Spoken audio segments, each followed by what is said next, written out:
You lie in bed at 2 a.m., staring at the ceiling, convinced something is wrong with you. Your phone says you should be asleep. Every wellness app on it agrees. 8 hours, unbroken. Lights out to alarm. But what if that number was never the rule? What if the real history of human sleep is far stranger and far more forgiving than anything you've been told? For most of your life, you've measured your nights against a single standard, one long block of unconsciousness. Anything less feels like failure. You wake at 3 a.m., and your first thought isn't curiosity, it's panic. Why am I broken? You're not broken. The historian Roger Ekirch spent over a decade digging through diaries, court records, and medical texts from pre-industrial Europe, and he found something on nearly every page that modern readers had simply stopped noticing. People described a first sleep and a second sleep, with an hour or two of quiet wakefulness in between. They didn't lie there anxious. They got up. They prayed. They talked with a spouse. Some visited neighbors. Some had sex. Some just sat by the dying fire and thought. This wasn't rare. It wasn't a disorder. It was simply how the night worked. Think about that for a moment. An entire civilization slept in 2 shifts, separated by an hour of calm wakefulness, and almost nobody wrote about it as strange.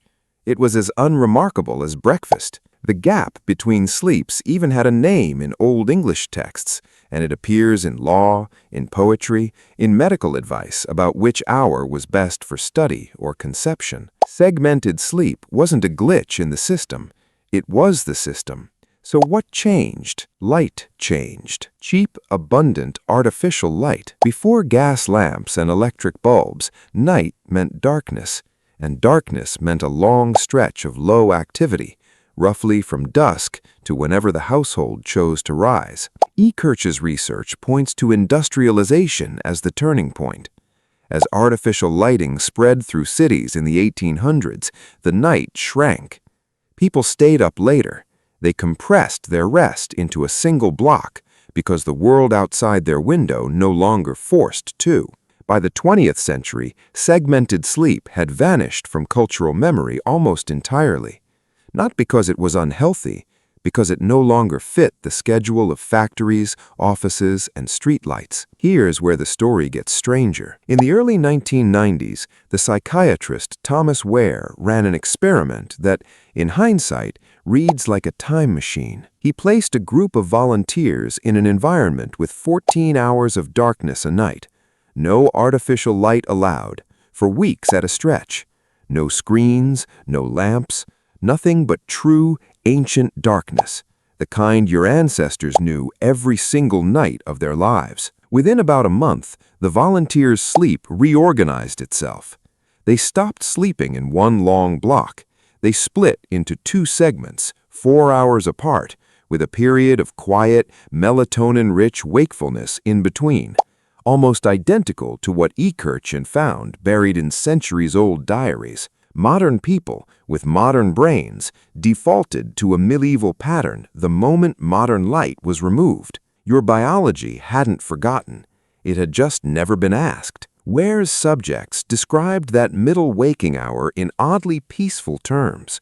Calm, meditative, not the racing, self-critical wakefulness you might recognize from your own worst nights. That distinction matters, because it suggests the sleep itself wasn't the problem your ancestors would have complained about. The anxiety layered on top of interrupted sleep might be a distinctly modern invention. But wait, if segmented sleep is so natural, why do some people never wake at night at all and sleep fine in one block? This is where a second body of research adds a twist. The neuroscientist Jerome Siegel studied sleep patterns in 3 modern hunter-gatherer and forager societies, including the Hadza in Tanzania and the San in Namibia, groups with no electricity and no history of industrial schedules. He expected to find widespread segmented sleep. Instead, he found something closer to consolidated single-block sleep, timed to fall and rise with temperature and darkness, and remarkably little insomnia by Western standards. So which is it?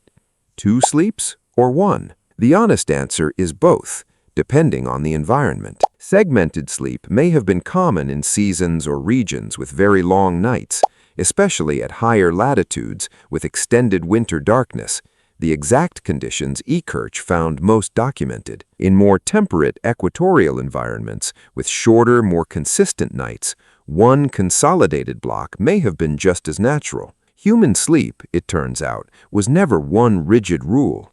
It was a flexible system, responsive to the length of the dark. That flexibility is the real discovery here.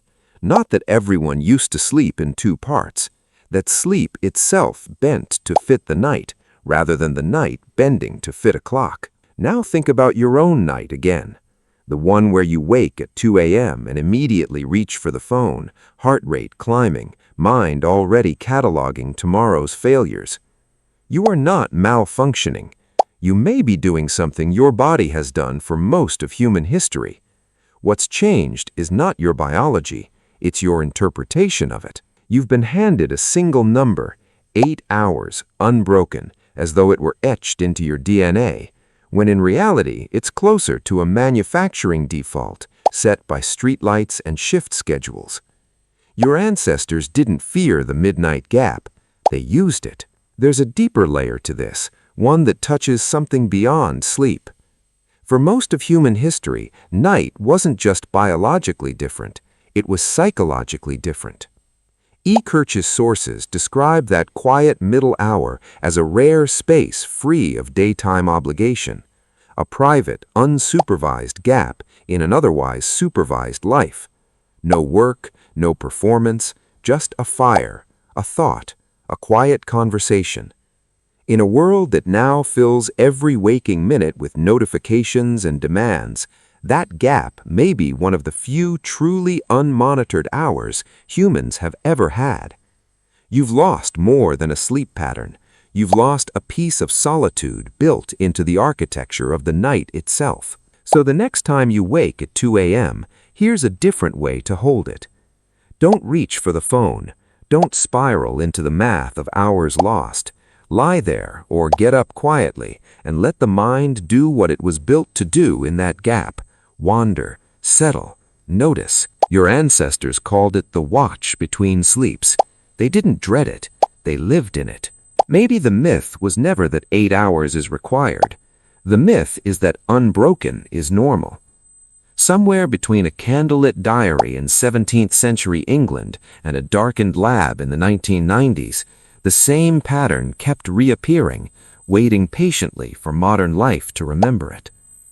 Tonight, when you wake in the dark and the world outside your window is finally quiet, you might not be broken at all. You might just be remembering something your body never forgot.